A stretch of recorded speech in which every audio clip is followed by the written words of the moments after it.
Think about the last time you bought a cup of coffee or checked out online. You tap your card, the screen says approved, and you move on with your day.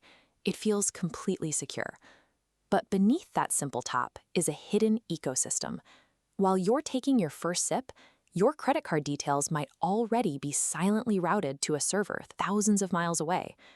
In the real world, thieves achieve this with physical skimmers. They attach incredibly thin, flush-mounted devices directly over standard card readers at gas stations and ATMs, collecting your unencrypted data as you swipe. Online, the process is called digital skimming. Hackers inject malicious code directly into the checkout pages of legitimate online stores. As you type your name, card number, and billing address, that plain text is immediately siphoned off to a third party. By the time your order confirmation hits your inbox, your personal data has been harvested. It's now raw inventory, ready to be packaged and sold in a massive, hidden supply chain. The original hackers rarely max out these cards themselves.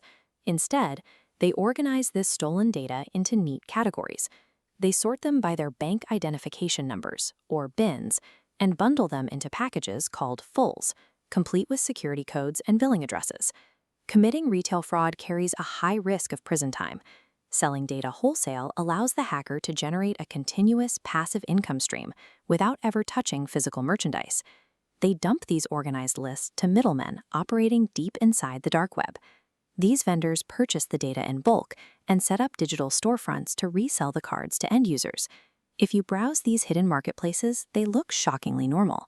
They feature high-quality animations, 5-star customer reviews, detailed FAQ sections, and even escrow services to guarantee you don't get scammed on your illegal purchase. A shadow economy built entirely on theft still relies on standard corporate customer service and trust metrics to actually scale its operations. Now the buyer has a stolen card with a high spending limit, but they face a massive logistical problem. Ordering a brand new television and shipping it to their actual home address is an instant ticket to prison. Some try to bypass this by routing packages to abandoned houses in the middle of nowhere, but this requires them to physically retrieve the item in the real world, exposing them to tracking, law enforcement, and even local gang territories. The safest path involves buying something purely digital. The scammer will use the stolen card to instantly purchase thousands of brand new video game keys directly from platforms like Steam. With the digital keys in hand, they head to third-party gray market websites. They sell these $70 games to the site for $50, converting stolen credit into real currency. The gray market website takes its cut and lists the game key at a slight discount. A completely unaware consumer buys the game to play with their friends, and the original scammer gets paid. Through this purely digital loop, the scammer bypasses the physical risks of the real world, successfully laundering stolen funds right through the legal retail market. Even after securing the funds, the scammer isn't completely safe. Their profits are sitting in a cryptocurrency wallet, and because blockchains are public ledgers, the government can track every transaction. If they try to buy a car with that Bitcoin, they'll be identified immediately. To obscure their tracks, they turn to a dark web service known as crypto mixing. The scammer sends their illicit funds to the mixer. The service shatters it into fractions, bouncing it continuously through hundreds of unrelated wallets to create a complex web. To avoid automated alarms, the mixer staggers the return, releasing 30% today, 20% next month, and the rest later. This final wash entirely severs the tie between the original victim's stolen credit card and the scammer's new wealth, allowing them to cash out freely. The financial sector knows exactly how this supply chain operates, and they've built automated tripwires designed to catch scammers at the point of purchase.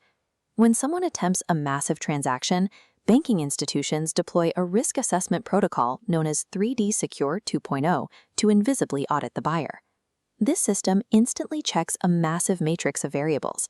It flags if the buyer's IP address doesn't match the billing city, if they are using an unrecognized device, or if they are suddenly trying to buy a high-end OLED TV at 4 in the morning. If any of these red flags trigger, the system freezes the transaction and forces a two-factor authentication challenge to the real owner's phone. The scammer fails the test, neutralizing the stolen data and blocking the cash out. While law enforcement battles the massive marketplaces, you have the power to stop your personal data from ever entering their inventory in the first place. When shopping online, utilize virtual payment systems like Apple Pay, Google Pay, or PayPal. These services mask your plain text data during checkout, meaning even if a digital skimmer has infected the site, they intercept absolutely nothing. In the physical world, avoid using your debit card. If a skimmer copies your debit information, a thief has direct access to drain the cash sitting in your checking account. Instead, make your purchases on a credit card. Under the Fair Credit Billing Act, you have the legal right to dispute unauthorized charges. This shifts the financial liability away from your bank account and places it directly onto the credit card issuer.